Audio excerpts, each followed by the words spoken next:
All right, head stuck on there.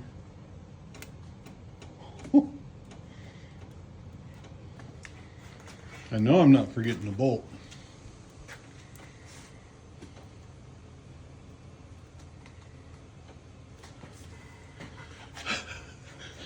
You're making me nervous with the way you said, don't go too hard, because it'll go flying. Well, I don't think it's gonna go flying.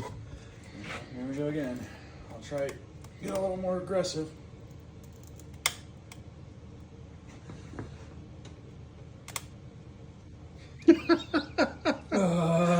That bar's a little bit long too. But do you see how much it's bending? Yeah. Watch the bar. Well, you're torquing the whole engine. Am I? Yeah. Well, I'm also looking at how much the bar's deflecting. Try back there, maybe. I don't think we've ever had one at the shop like this. I don't think so either.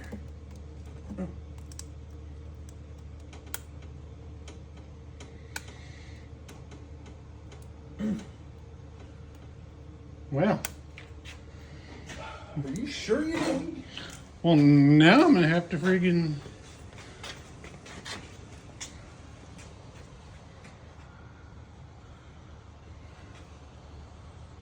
No hidden. no. What?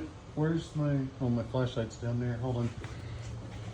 This shop is ill prepared for helping. Here's a little pin light. I'll laugh if I forgot one. Really? Where? Right in there.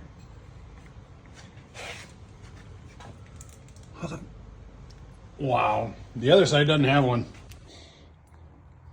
Well, I guess I was getting a little frustrated the other night. And son-in-law came over tonight when I had a little bit of time after work. We had to move the Commando in a little bit deeper. I couldn't push it. I'm 60 and did something to my back. I went to the VA today and they actually told me one of the docs, like, oh yeah, when you get 60 and you got osteoarthritis like you do, he goes, if you go into the improper sneezing fits, he goes, you can crack a rib or 2 or 3 or 4. And I'm like, what? I looked it up. I guess it is possible. Yeah, and I am, we do have a genetic issue, me and my sister and a couple of other siblings with bone issues.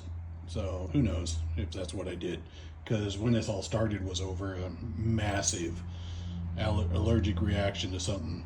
And I was having pretty violent friggin' sneezings.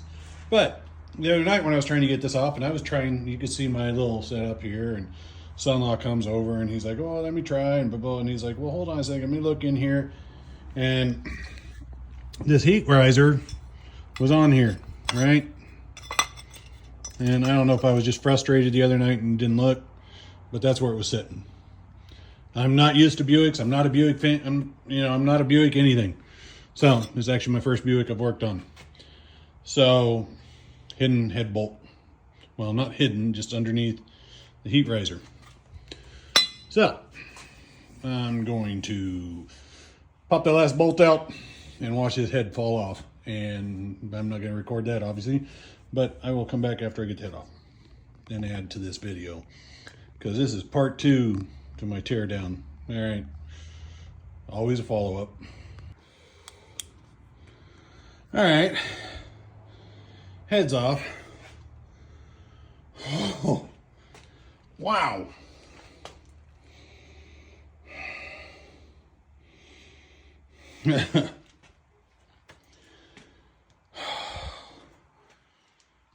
Well, that's like pure water right there.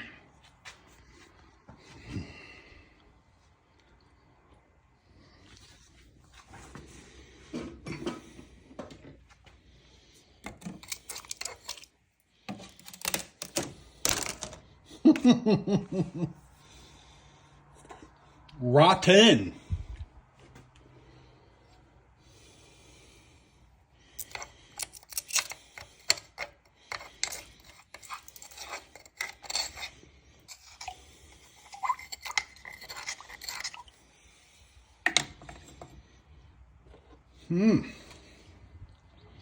Chunky monkey. Wow.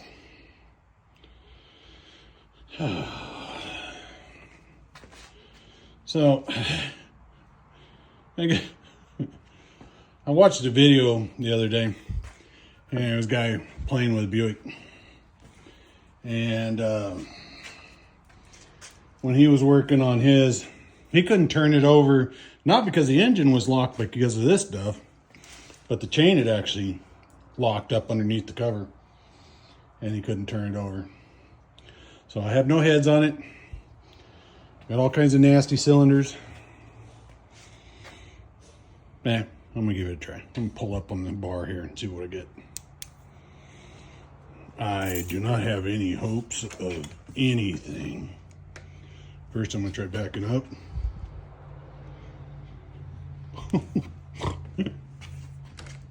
That's a big 10 negative.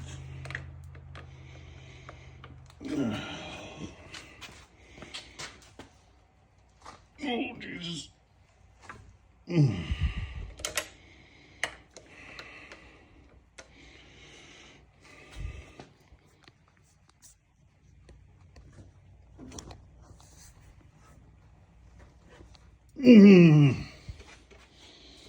Big fat negative. Wow. Dun dun dun.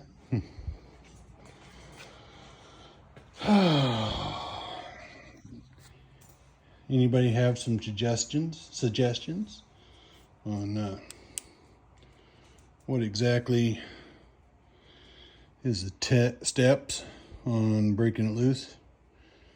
I mean, anybody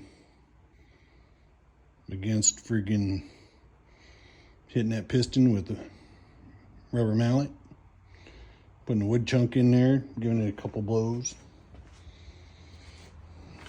Any kind of magic penetrance? Yeah, there is that. So, yeah, get that water out of there. Yeah. Okay, I guess there'll be a video to follow, and the next. I may have to wait till this weekend.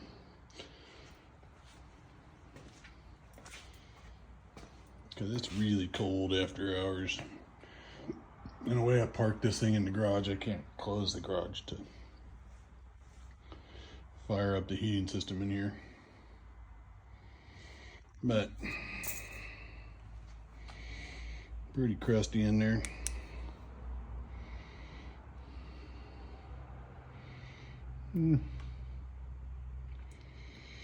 There's one weird design piston, a little point up there. It's almost like looking, I don't know. I mean, like the Ford 6.0s, the diesels, they have a dome in there that you can put your fingers under. It's kind of weird.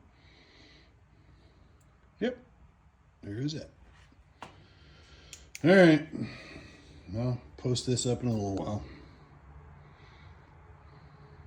Yikes.